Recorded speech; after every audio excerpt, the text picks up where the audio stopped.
दादा ने, हमारे वालिद साहब ने हमें बचपन में कहा था कि तुमको बड़ा आदमी बनना है, तुमको हिंदुस्तान में नाम करना है। कैसे बनना है ये उन्होंने बताया नहीं। मुझे अपनी मौत को लेके मैं बड़ा फैसिनेटेड हूँ। ठीक है, तो मुझे जनाजे पे बहुत लोग चाहिए। हमें पहली बार फिक्शन की रीच पता चली जिंदगी में कि अच्छा फिक्शन जो है, लोगों को स्टैंड अप देखने की उतनी आदत नहीं है जितना फिक्शन देखने की आदत है। अब अंधेरी वर्सोवा में कम से कम 200 राइटर्स ने नस काटने की कोशिश की होगी। बिंदास कह रहे भाई फलाना हो गया ढिमका, हाँ तो अपने अंकल है ना यार वो तो उन्होंने मना किया हमको। मैं पढ़ता भी नहीं उन चीजों में, तो बहुत ही आप अपना नुकसान कर रहे हैं और आने वाली आर्टिस्ट की नस्लों का नुकसान कर रहे हैं।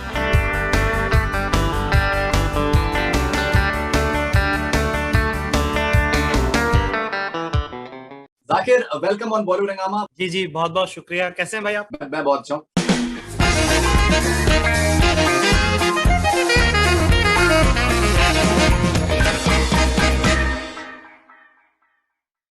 मैं एक आपसे बात ये पूछना चाहता था शुरू में ही कि आपकी वालदा को मेरे ख्याल से आपकी नजर काफी रेगुलरली उतारनी पड़ती होगी। नहीं भाई, उनका प्यार है, वो सब तावीज वावीज पैर में भी उन्होंने कुछ दिया हुआ है और ये वो, और मेरा बड़ा जो है वो अपने तरीके से अपना अपना कुछ कुछ करती रहती है। ठीक है, नहीं नहीं पर भाई, वही देखिए जिसमें उनको खुशी मिले उसमें मेरी खुशी है। भाई, माँ का साया तो हमेशा रहे। तो कहते हैं कि जब तक माँ का साया है तब तक आपकी दुआएं जो हैं वो आपका कंफर्म्ड है और आपके साथ अच्छा ही होता रहेगा।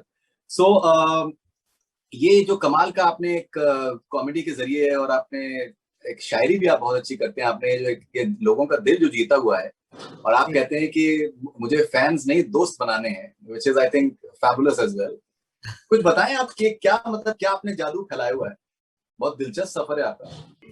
जी भाई, मेरे ख्याल से वो उतना वो सफर उतना दिलचस्प ऐसे रहा कि कोशिश हमेशा से ये रही कि थोड़े और लोगों से जुड़ जाए, थोड़ा और लोगों को छू लें, थोड़ा और लोगों की लोगों तक अपनी पहुंच पहुंच जाए। और उसी का एक सफर जो है वो चलता रहा। और वहाँ वो कहीं कैसे कैसे जैसे यहाँ तक आगे, वो हमारे दादा ने, हमारे वालिद साहब ने हमें बचपन में कहा था कि तुमको बड़ा आदमी बनना है, तुमको हिंदुस्तान में नाम करना है। कैसे बनना है ये उन्होंने बताया नहीं, और क्या तो उस चक्कर में हम मेहनत करे चले जा रहे हैं, लोग जोड़े चले जा रहे हैं। तो एक बात इसकी ये है। दूसरी बात ये कि मुझे अपनी मौत को लेके मैं बड़ा फैसिनेटेड हूँ। ठीक है, तो मुझे जनाजे पे बहुत लोग चाहिए। ठीक है, तो मैं कोशिश करता हूँ कि सबको थोड़ा थोड़ा थोड़ा थोड़ा थोड़ा थोड़ा, तो जिससे भी मेरी थोड़ी बड़ा अच्छी आवाज रहती थी उनसे मैं कहता हूँ कि भाई तुम बोले कुछ कर दे हम तुम्हारे लिए। मैं नहीं नहीं नहीं, और जब हम मरे तो आ जाना। बड़ी तो शायराना आपने बात कही। आपकी आपकी वो नज्म में आपके पढ़ रहा था कि कयामत के रोज मुलाकात होगी, जी। साथ तुम लाए आए। बहुत बहुत बहुत जबरदस्त नज्म भाई, बहुत जबरदस्त। मतलब जी जी, बहुत बहुत एकदम शुक्रिया। बिल्कुल बहुत ही वजन है। खैर, हम लोग आपकी शायरी के बारे में आएंगे थोड़ी देर में। जी। लेकिन what is really interesting is कि किसी भी फील्ड में ये समझना बहुत जरूरी है कि आप जो जो जो जो वक्त है उसके साथ में चलना बहुत जरूरी है। और जिस तरीके से आपने ओटीटी प्लेटफॉर्म को जिस तरीके से आपने चूज किया है, एंड आपके शोज आपके आए हैं। पहले यूट्यूब था, उसके बाद फिर आप ओटीटी पे आप आ गए, और आपको माशाल्लाह से एक के बाद एक आपके शोज बहुत ज्यादा कामयाब रहे हैं। क्या जरूरी है वक्त के साथ में चलना और समझना कि क्या चीज से आप ज्यादा लोगों तक पहुंच सकते हैं? हाँ बिल्कुल जरूरी है। आज अगर वो जरूरत, और क्यों ना हो वो जरूरत, हम और नहीं होगा वो, वैसे जिंदगी तो ट्रेडमिल की तरह है ना। आप या तो साथ साथ चल लीजिए उसके, वरना वो तो आपको पीछे कर ही देगी। और ये काम करते रहने की, सीखते रहने की यही तो खूबी है कि हर बार कुछ और आ जाएगा, कुछ नया आ जाएगा, है ना, और आपको अडेप्ट करना पड़ेगा। तो लर्निंग से ज्यादा जरूरी अनलर्निंग है और रीलर्निंग है ना। और उसके लिए अपने आप को एज एन आर्टिस्ट, अगर आप आर्टिस्ट हैं तो आपको तैयार रहना पड़ेगा मेरे। और ये आर्टिस्ट की बात नहीं, मेरे ख्याल से हर फील्ड के लिए अप्लाई करता है ये। आप सेल्स में भी हैं तो आपको दोबारा से सीखने के लिए तैयार रहना पड़ेगा। हर बार ग्रामर चेंज हो जाएगा उसका। तो मेरी खुशकिस्मती इसमें यह रही कि मैंने बहुत तरह तरह के काम करे और हर चीज को मैंने शुरू से सीखा है। मैंने बहुत सारे शहर बदले, तो हर बार अपने आप को शुरू से बसाया है। तो जब ओटीटी आए तो उसमें भी मेरे ख्याल से मैंने उसको उसी नजर से देखा कि हाँ, एक हम सब में एक खानाबदोश तो रहता है ना, एक मुहाजिर है हम में, है ना। तो उसी तरह से मैं इसको भी देखता हूँ कि दोबारा से अपनी बसावट हम कहाँ कर सकते हैं। कल को कुछ और आएगा तो वो भी करेंगे ही, क्यों नहीं करेंगे। जब यही करने तो आए हैं, तो सांस लेने के लिए थोड़ी आए हैं, तो काम करने आए ना, नाम करने आए। Of course. एंड चाचा विधायक है हमारे, सीजन 1 बहुत पसंद किया गया, सीजन 2 आने वाला है, कुछ अगर बताएं आप। तो ये रहा भाई कि मेरे ख्याल से सीजन 1 जब हमने बनाया था तो मल्टीपल आइडियाज के साथ हम वी वर जगलिंग अराउंड। उस दौर में हमको ये बड़ा इंटरेस्टिंग लगा।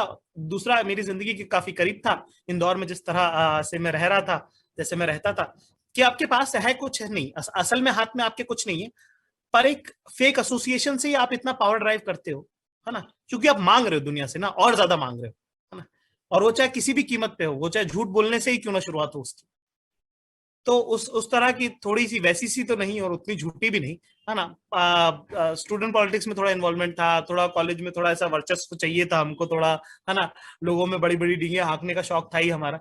तो वो मुझे लगा कि जो सबसे करीब है हमारे, और जिस तरह का कंटेंट बन रहा था उस दौर में, तो वो भी मैं उससे उतना एग्री नहीं कर रहा था। तो मुझे ऐसा लगा कि हमको तो ये बनना है, हम तो ये बनाते हैं। और मुझे सबसे खूबसूरत बात सीजन 1 के बारे में ये लगी कि जब वो आया तब जितना आया तो आया, जितना पसंद गया वो तो किया ही गया, ठीक है।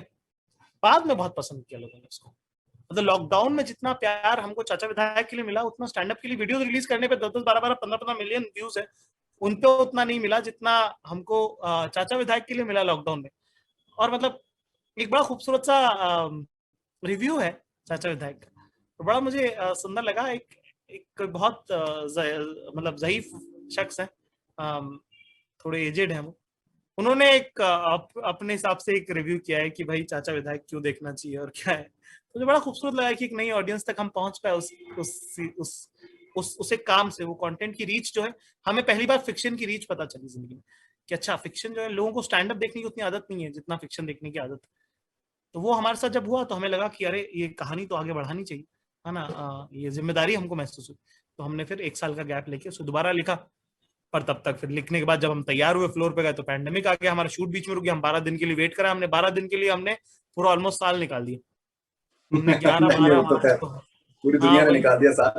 ओके, वही वही जो आपका टाइटल है कि चाचा विधायक है हमारे, तो ये एक बड़ा कॉमन सा रिफ्रेन है हिंदुस्तान में कि स्पेशली नॉर्थ में तो खैर बहुत ज्यादा होता है कि दैट हमारे जो अंकल हैं वो ये हैं, हमारे अंकल पुलिस में हैं, हमारे अंकल इसमें हैं। तो वहीं से लोग जो एक रिलेशन पार्ट है कि चाचा विधायक है हमारे, ये बड़ी, दिस इज वेरी कॉमन चीज जो कि लोग इमीडिएटली रिलेट कर सकते हैं। हाँ यार, ये तो मैंने सुना है, किसी और कॉन्टेक्स्ट में सुना होगा लेकिन सुना जरूर है। तो जी ये जी। इसका जो आइडिया, टाइटल का आइडिया आना, और उसमें वो कितना जरूरी था कि वो एक सही, उसका एक कनेक्ट होना क्यों जरूरी था आपके लिहाज से? टाइटल का आइडिया क्रेडिट मैं नहीं ले सकता इसके अंदर, मेरे ख्याल से हर गली हर नुक्कड़ पे टाइटल है, ठीक है। मेरे ख्याल से जब ये शो आया होगा तो मतलब अंधेरी वर्सोवा में कम से कम 200 राइटर्स ने नस काटने की कोशिश की होगी हमने क्यों नहीं कर लिया, क्योंकि ये हमारे फैब्रिक में है, हमारे हमारी अवचेतनाओं में है ये ऑलरेडी। हमारे इंडिया में इतनी गली गली नुक्कड़ नुक्कड़ पे लौंडे खड़े हैं, ठीक है, वो ये सब बातें कर रहे हैं एकदम बिंदास, कह रहे हैं भाई फलाना हो गया ढिमका, हाँ तो अपने अंकल है ना यार वो, तो उन्होंने मना किया हमको।